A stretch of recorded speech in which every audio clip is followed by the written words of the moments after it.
Hello everyone.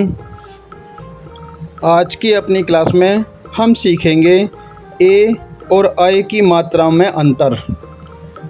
तो बच्चों, ए और आई इनकी मात्राओं की तो लगभग पहचान हो ही जाती है कि ए की मात्रा कैसी है और आई की मात्रा कैसी है।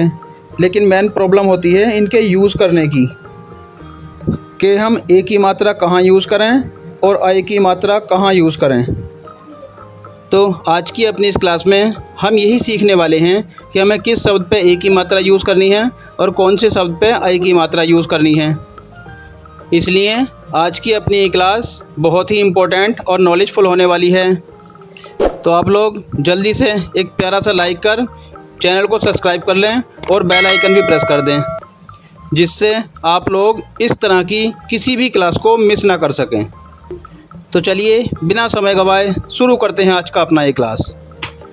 तो बच्चों, जैसे कि हम पहले भी बात कर चुके हैं कि ए और आई इन मात्राओं की पहचान तो लगभग सभी कर ही लेते हैं, लेकिन प्रॉब्लम होती है इनके यूज़ करने की कि किस शब्द पे हम ए की मात्रा लगाएं और कौन से शब्द पर आई की मात्रा लगाएं। तो बच्चों, ए और आई इन दोनों शब्दों की मात्राओं का डिफरेंस समझने के लिए हम कुछ शब्द लेंगे, जिनके ज़रिए हम इन दोनों मात्राओं का डिफरेंस बड़ी ही आसानी से समझते हैं। तो बच्चों, इन मात्राओं के डिफरेंस के लिए हमने कुछ शब्द लिए हैं जिनसे हम इन मात्राओं का डिफरेंस आसानी से समझ सकते हैं। जैसे पहला शब्द लिया है मेला। माँ पे ए की मात्रा,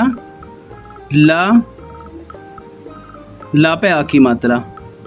ये होता है मेला, यानी फेयर। कोई भी प्रदर्शनी जहाँ भीड़ इकट्ठी हो, लोग बाग आते जाते हों, मेला।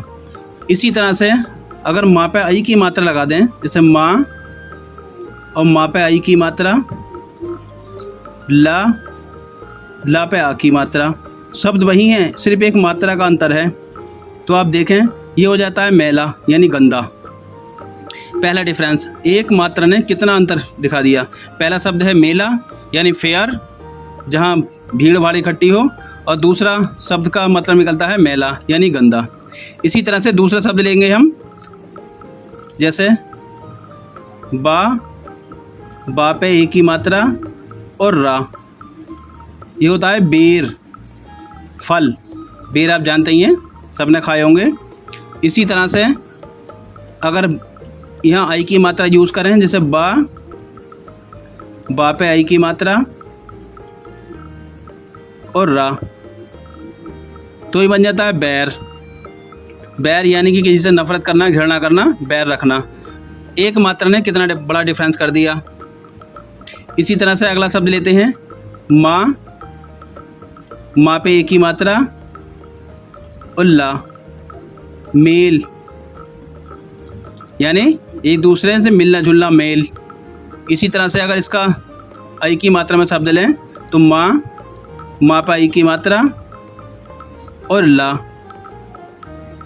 तो ये बन जाता है मैल।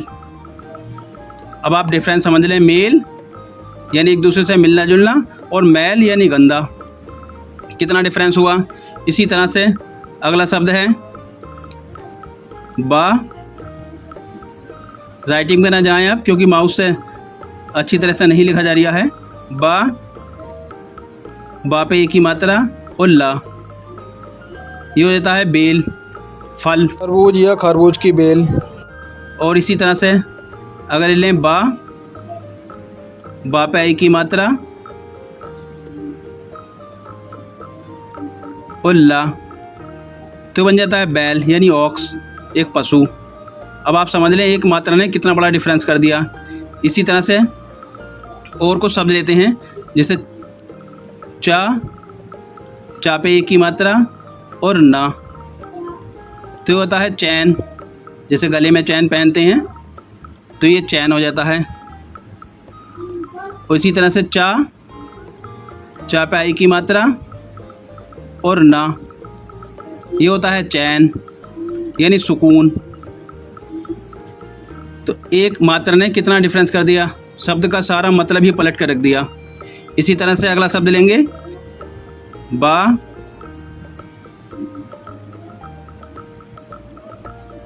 बा पे ए की मात्रा और चा, ये बन जाता है बेच, कोई भी सामान बेचना, सेल परचेज करना। और इसी तरह से बा पे आई की मात्रा और चा, ये बन जाता है बैच। जैसे पढ़ने वाले बच्चे होते हैं ना, एक बैच में क्या, एक बैच में इतने स्टूडेंट हैं, तो ये हो जाता है बैच। इसी तरह से बड़ा शा पे ए की मात्रा और रा, ये हो जाता है शेर, यानी एक पशु, जंगली जानवर है। इसी तरह से अगर सा पे आई की मात्रा और रा, ये हो जाता है सैर, यानी कहीं भी आना जाना, कि सैर पर निकले हैं। इसी तरह से अगला शब्द है पा पे ए की मात्रा और ना, ये हो जाता है पैन। इसी तरह से पा पे ए की मात्रा और ना, ये होता है पैन। दोनों में डिफरेंस हो गया। इसी तरह से अगला शब्द लेते हैं, पा पे ए की मात्रा और बड़ा सा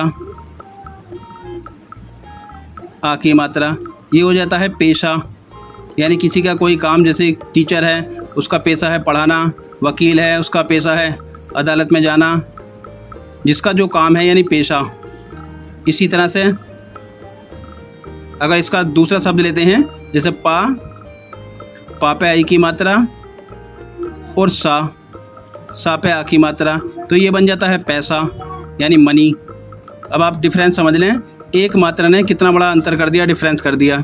इसी तरह से दूसरा शब्द लें, जैसे फा पे ए की मात्रा और ला, ये हो जाता है फेल, यानी जैसे कहते हैं ना परीक्षा में फेल हो गया, ये इस काम में फेल हो गया, तो इसका मकसद है फेल। इसी तरह से अगर अगला शब्द लें, फा पे आई की मात्रा और ला,